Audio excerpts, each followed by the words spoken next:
Megan, alcoholic addict. I want to thank you guys for asking me to speak. It's an honor and a pleasure.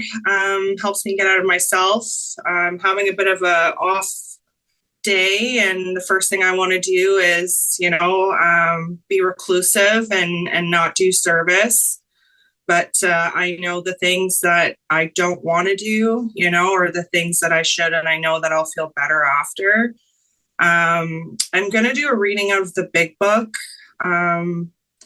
just because I feel like it really pertains to like where I'm at or was previously at or working in midst of. So on page 60, it says, being convinced, we were at step 3, which is that we decided to turn our will and our lives over the care of God as we understood him.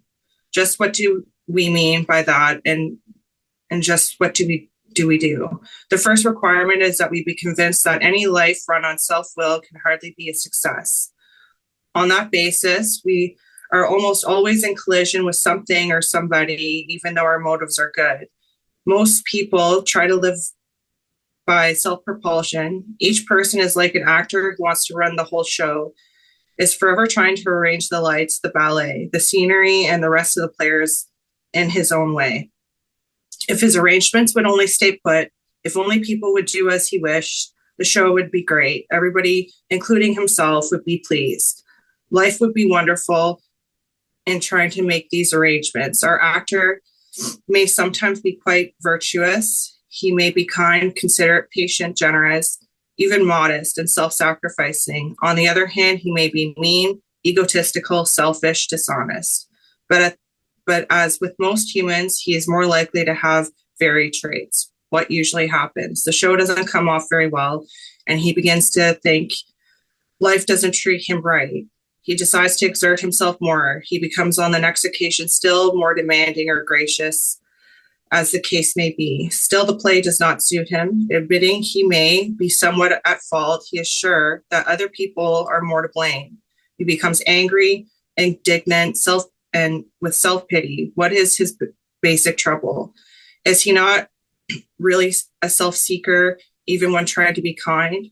Is he not the victim of delusion that he can wrest satisfaction and happiness out of this world if he only manages well? It is not evident to all the rest of the players that these are the things he wants, and do not his actions make each of them wish to retaliate, snatching all they can get out of the show? Is he not even in his best moments a producer of confusion rather than harmony?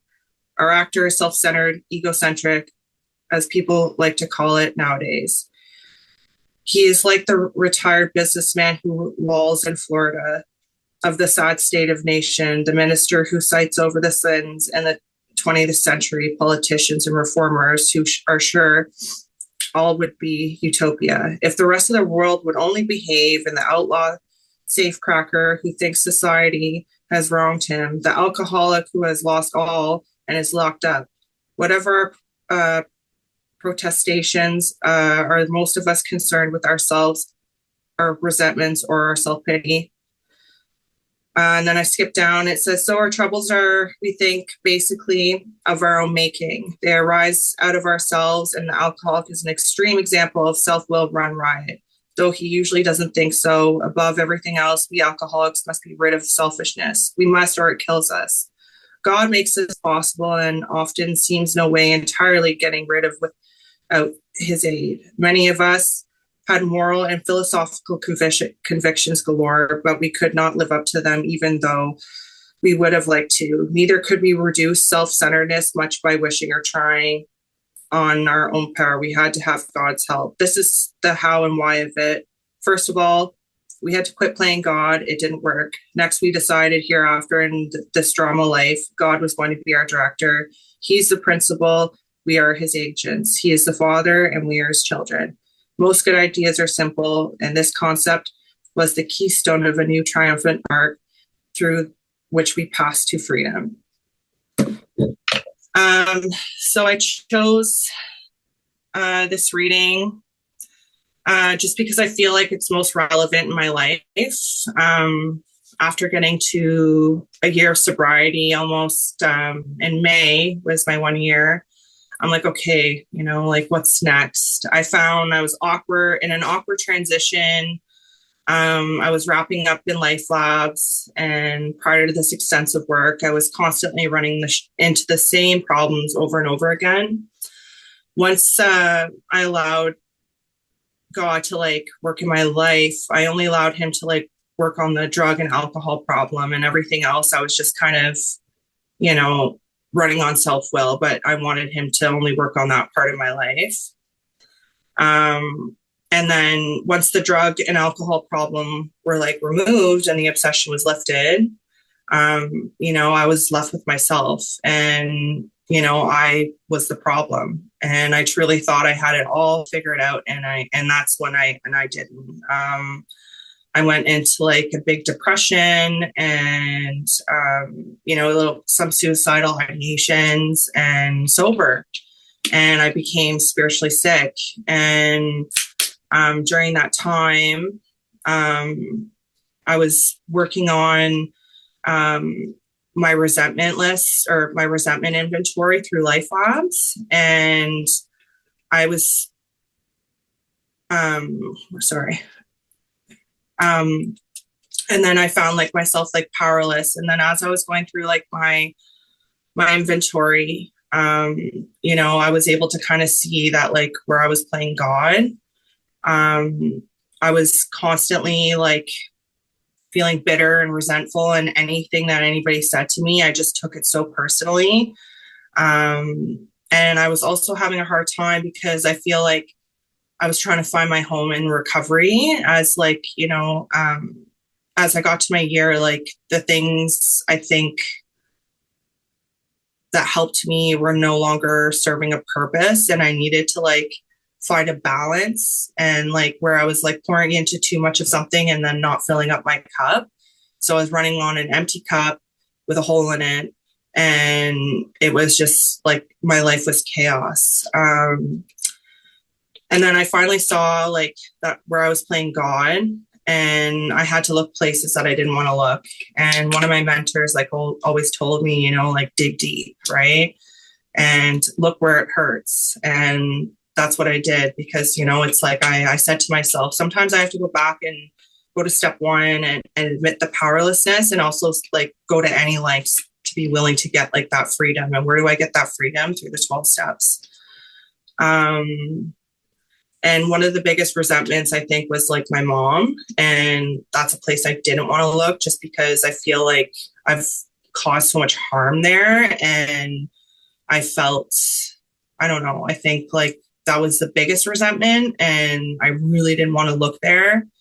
I generally have like issues with female relationships as like friends and stuff. And so I was able to kind of like really look at that. And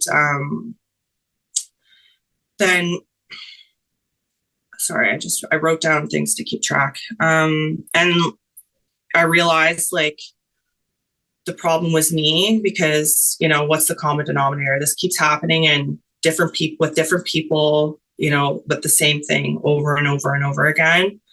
And that way, like once I kind of got sick and tired of like, going through the same thing over and over again and hitting a wall and being so angry and resentful, like that's just like being sober and doing that and not having like a solution to like drugs and alcohol. I feel like it's pretty awful. And so it's like, after time goes on, it's like, okay, like, I'm gonna, get to work on this. And through the LifeLabs process, I was able to kind of really look at things. And like, as like I wrote down names and all the different people, like I was able to group them all together. And because like you put a generalized statement, and I was able to, as time went on, I was able to kind of like see before it even happened. And instead of like impulsively reacting, I'm able to kind of like take a step back and just like give myself a few minutes and reach out to God. And some of these people are on my amends list. I feel like it was a really magical experience because today, I'm less agitated and doubtful, and when I'm not inspired, I'm able to or I'm in doubt, I'm able to reach out to God and ask for his direction. It's a pretty crazy experience when, it's like all this chaos and then, the simple answer is God, and I wasn't allowing him into the rest of my life. And I'm able today to handle situations that used to baffle me.